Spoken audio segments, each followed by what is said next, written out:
అత్తారింటికి వెళ్ళిన తర్వాత మనస్తత్వాలు వేరు, పుట్టింట్లో వేరు. అన్నదమ్ములు అప్పచెల్లెళ్ళే ఉంటారు, వాళ్ళు ఈ అమ్మాయిని అర్థం చేసుకుంటారు, తల్లిదండ్రులు అర్థం చేసుకుంటారు, వాళ్ళని బట్టి పక్క వాళ్ళు అర్థం చేసుకుంటారు. అత్తారింటికి వెళ్ళాక మొట్టమొదటి అడుగు పెట్టేటప్పుడే మొదలవుతుంది శంక. అసలు మనం కోడలికి స్వాగతం చెబుతూ అనుమానిస్తామమ్మా, ఇదో పెద్ద దరిద్రం. ఇది ముందే అసలు అత్తగారి కౌంటర్ పార్ట్ ఎవరంటే కోడలు, అంతే లెక్క. ఏ వంక పెడదామా అని ఈ పెద్దావిడ చూస్తూ ఉంటుంది. ఇక్కడ ఎలాంటి బుద్ధులు కలిగిన వాళ్ళు ఇప్పటికి కూడా ఉన్నారు. ఇంకా తాంబూలాలనాడు పెట్టిన చీర దగ్గర నుంచి వంకే. ఆ చీర కూడా ఇప్పుడు ఎందుకు, తాంబూలాలు 6 నెలలు అయింది, పెళ్ళి 3 ఏళ్ళు అయింది, ఏదో చీర కూడా పెట్టారు. ఆ మాట ముత్తైదు నోట రావచ్చా? వెంటనే ఆ కోడలు వింటుంది, మండిపోయి వాళ్ళ నాన్నకి చెబుతుంది, వీడు ఎప్పుడైనా వస్తే ఆ చీర కూడా పెట్టక నాన్న అని చెబుతుంది. మరి ఆక్షేపించావు కదా, ఏదోనమ్మా చాలా అందంగా మీ అమ్మగారు వచ్చి పెట్టారు స్వయంగా నాకు బొట్టెట్టి అని అత్తగారు మగపిల్లాడు తల్లి కోడలతో అందనుకోండి, మీ అమ్మగారు వచ్చి నాకు స్వయంగా బొట్టెట్టి పెట్టారమ్మా, నాకంటే పెద్ద మొత్తం ఇదివా అంటే ఆ కోడలు పరవశించిపోదండి. ఒకవేళ ఏదైనా చెడు తలంపు ఉన్నా మారదా? ముందు మనం మంచి మాట మాట్లాడాలి కదా.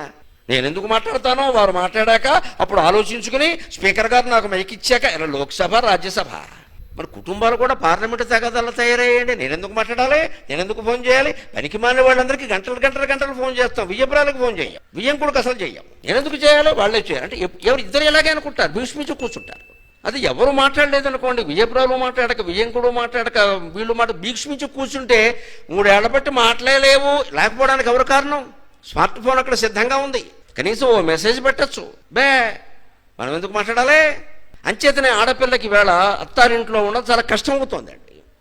అందుకే వాళ్ళు కండిషన్ పెడుతున్నారు, మేము రాగానే న్యూక్లియర్ ఫ్యామిలీ బయటకు వచ్చాయి, నేను ఉండలేం ఇవన్నీ. వాళ్ళందరినీ సంతోషపడ్డాను, నాకేం పని, నేను చదువుకున్నా, నేను ఉద్యోగం చేస్తున్నా, నాకు ఇట్స్ నాట్ మై బిజినెస్, వచ్చే బయటకి, లేదా వస్తావా మానేస్తావా, పెళ్ళిళ్ళు ఆగిపోయి పోనీ వదిలేద్దాం, వాళ్ళ దారిని వాళ్ళు అన్యోన్యంగా ఉంటారంటే 3వ రోజే తోసుంటా విడదీసేవాళ్ళు కూడా లేరు. ఉమ్మడి కుటుంబంలో ఉంటే విడదీస్తారు, అక్కడ ఎవరు విడదీస్తారు? వాడు స్వతంత్రంగా బతకగలరా అంటే లేదండి, దళ దెబ్బలట్లు అవుతున్నాయి.